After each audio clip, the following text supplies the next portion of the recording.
Hey everyone, this is Skating Green here, and today we're going to do a Bajaboard mile review.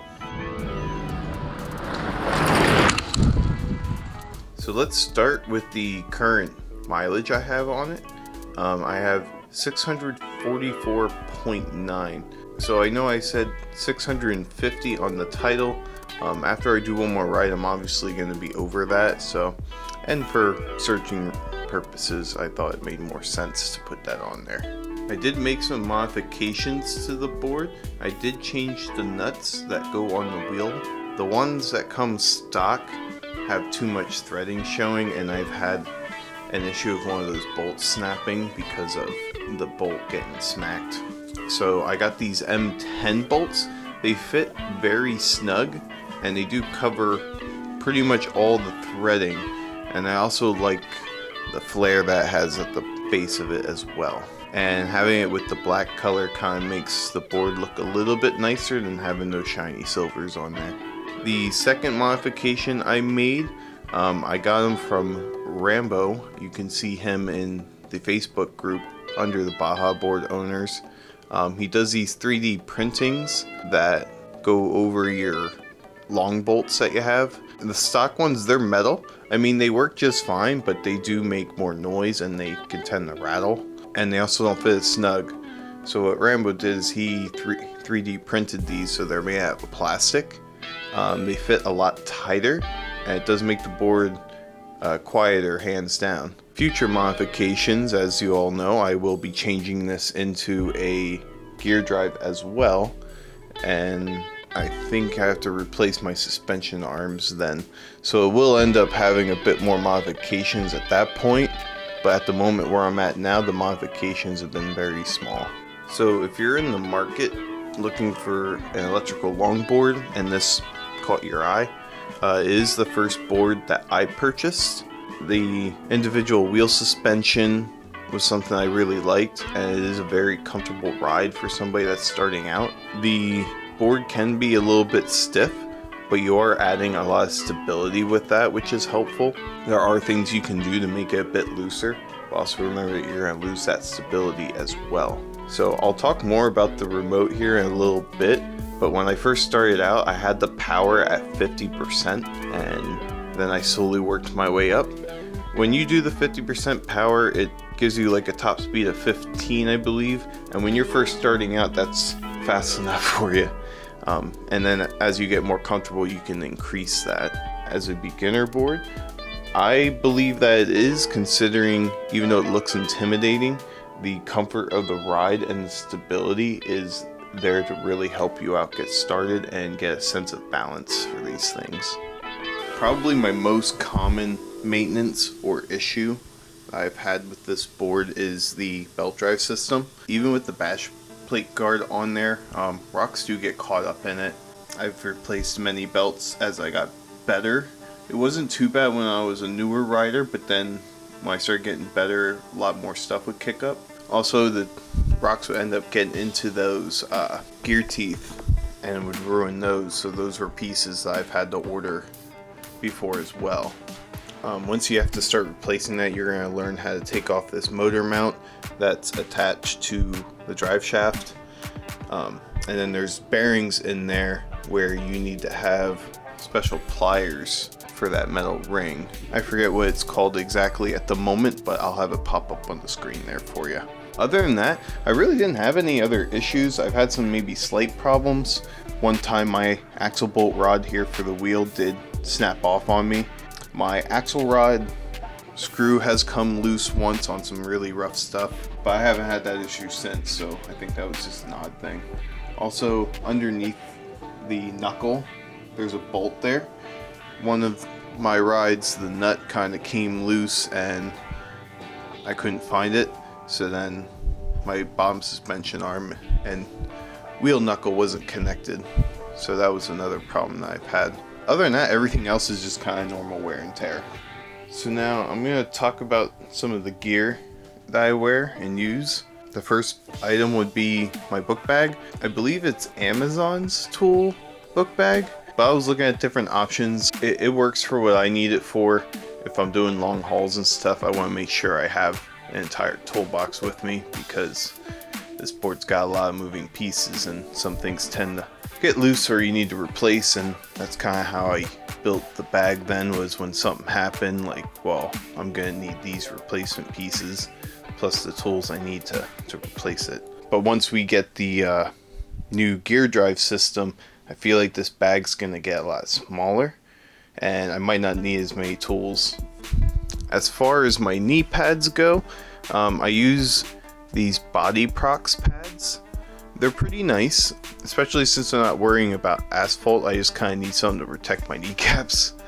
And their slip-ons are not plastic or anything, it's all a spandex kind of piece. I also wear a jacket from Hawk. It is a dirt biking jacket. Considering that I prefer to ride this on the trails more, it's better for when you're hitting rocks and stuff like that if you fall, or possibly a tree. It has padding for your elbows, your shoulder, and also for your back. So I find that a very nice thing. And when I ain't wearing the book bag, I really like having that back support. For the gloves, maybe I might pronounce this wrong, but it's Kemimoto. These are actually motorcycle gloves. I wanted something that had a knuckle protector because a few times when I fell, my hands definitely took a bit of an impact. I just like these gloves. So far they've been doing me quite well. And again, with me doing dirt, hitting rocks and stuff, it's nice to be able to protect my knuckles a little bit. The helmet that I use is actually a snowboarder's helmet. I do like it because it has the ear protectors, which is pretty nice. I don't ride it in the cold weather, but some of the other stuff that I ride in cold weather, this is nice to protect your ears too. For my speakers, I use, they're called Bigfoot. I believe it's by Outdoor Tech, as you can see there. They're alright. They fit perfectly in the little ear pockets that the helmet provides. The connection's a little wonky, but you just have to turn off your Bluetooth and turn it back on, and then once it's connected, these work just fine for me. And they do last a really long time as well. The goggles I use, again, is a snowboarding helmet. They're called Smith. They're pretty good goggles, and I really like the visor that I have because it does make everything pop out a lot more. And then I just have a bicycle light helmet. I know I got it on Amazon. I don't know who exactly makes these, but they have nice blinks and also a good headlamp. It is a little difficult to get it onto the helmet with its rubber locking, so I can't say this is like the best one you can get or something, but it does work for me, and if you do come across something very similar, you can give it a shot. So now I'm going to talk about the remote here. I absolutely love their remotes, so we're going to just go into the settings here a little bit. Under the board, the very first thing you're going to see is power setting. So when I first started writing, I had this set at 50%. Now I have it set to 100, but it's nice that you're able to cut back how much power is getting fed through the board. Next is your E difference. This will mess around with your turn radius. So if you're somebody that wants to have tighter handling, you can do that. It's something that I haven't really messed around with too much, but I am at some point gonna have to be able to mess around with this so I can find the turning needs that I want. Next is your launch, which is like your acceleration. So pretty much here at the 7, it does have a slight delay before it kicks in. If you don't want that at all, you could have it at 9 where it just rips at the slight hair trigger. Next is gonna be your light. I mean, obviously, I don't know why this is in here, to be honest. But I guess if you do want like a dimmer light or something, like you can do that. I personally just want it at the strongest so I can see as much as possible. So next is the controller settings. This is something that I do really like, is the warning indicator. It has a speed indicator, so it will start vibrating. You go over that certain speed, which I have it over 30, so I like to know when I'm going past 30. The controller battery percentage, I keep that at a lower number because it just non-stop vibrates, because I had it at a higher setting. and then that's just going to drain the battery if you do that. Next is the pairing. Never had to mess around with that, but if you're pair the board with a new controller, it might be something that you have to do. This radio one is really confusing. Never had to mess around with that. I have no intent to. This is the brightness for your remote. Again, I have it at the highest setting so I can see it nice and clear. Setting for the board. Never really messed around with this either. I just always kept it on cruise. Doesn't seem like something that you need to mess around with. This is your balance for if you needed to reset your stuff. I've never had to mess around with that. I have no intent to unless I was having some kind of issues with my remote, which I'm not. And last we have language, so you have your choice between English, Italian, German, Spanish, or French.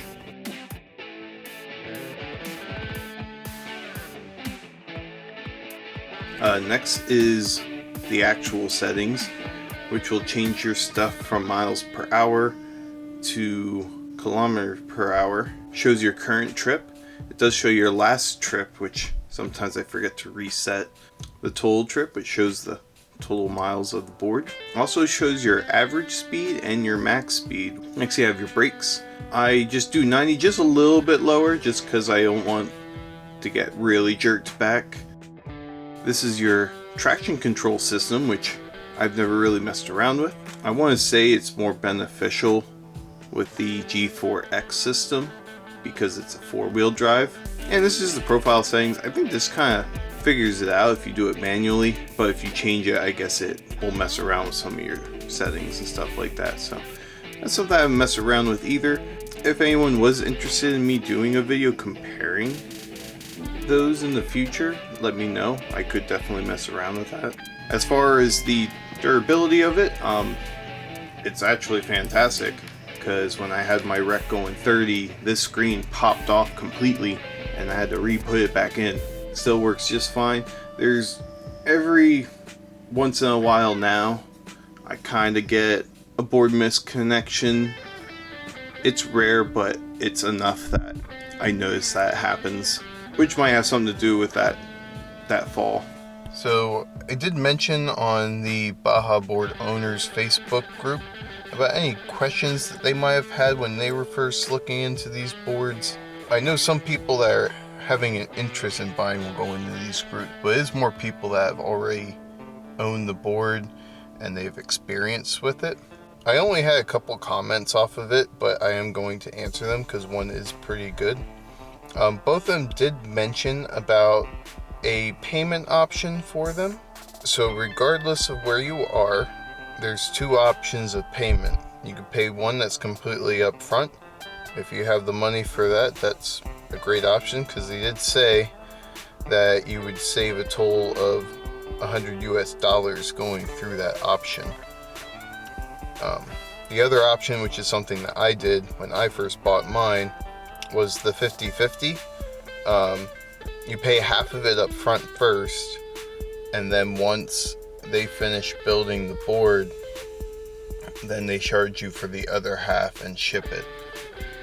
That was the best option for me. Another question I had was the turning radius between all of them. There is no exact information of that. Maybe I'll be able to do a video of that if everyone was interested in it. Let me know in the comments below if that's something you would want to see. Your cheapest option if you wanted to go that route, but I don't think that's like the best option to have when you're trying to purchase a Baja board, but it is the A-Track base, which will give you the belt drive and only the one shock for both wheels. You will have a 6-inch rim and a 10-inch rim option for it, which if you're someone who wants to do, you know, street one day, off-road the next day, that would be more the board for you. But I would more recommend the one that has the gear drive in it. The other question that was on this comment was about how long the belt drives last on average. When I was first starting out, they would last me a little while. The only time it was actually getting torn is if a rock got caught up in it, or after riding it for at least a few weeks. but that's just starting out and you're not really riding it hard at that time. Once you start getting better at it, the belt drives really is a problem, and that's why I liked the questions in this comment a lot, because they also talked about common problems while riding, which I have talked about earlier a little bit. But yeah, if there was like the biggest problem with the board, it's got to be the belt drive system, because you want to go on mountain bike trails and all of them have some kind of graveling or small rocks on the trail, and it just gets caught up in the belt a lot. I've had some rides where it really did put a bummer on my day. If that was something that you were interested in, the two-wheel drive at the moment would come at it comes at $4,200 without the tax. And then if you wanted to do the four-wheel drive, you're pretty much looking at like 5G, and this is all in US dollars. It's definitely a premium board, but I feel like going with the gear drive is going to be a big game changer. I will obviously have videos about that in the future, so hopefully my comments about that hold water. And then the last bit, going back into the belt drive system, there's plastic caps that cover those drive shafts. As far as how long they last, I don't know 100%. The first pair I had, I was going well over 300 miles before I was having issues with rocks getting up into my belt drive system, because when that happens, it locks everything up. So while your motors are trying to turn, it ends up snapping those caps in half. So that was the only reason why I had to keep replacing them. I'm not going to mention like names for the comments or anything, but the two that did, I really appreciate it. If you either you watch my videos, you'll know who you are.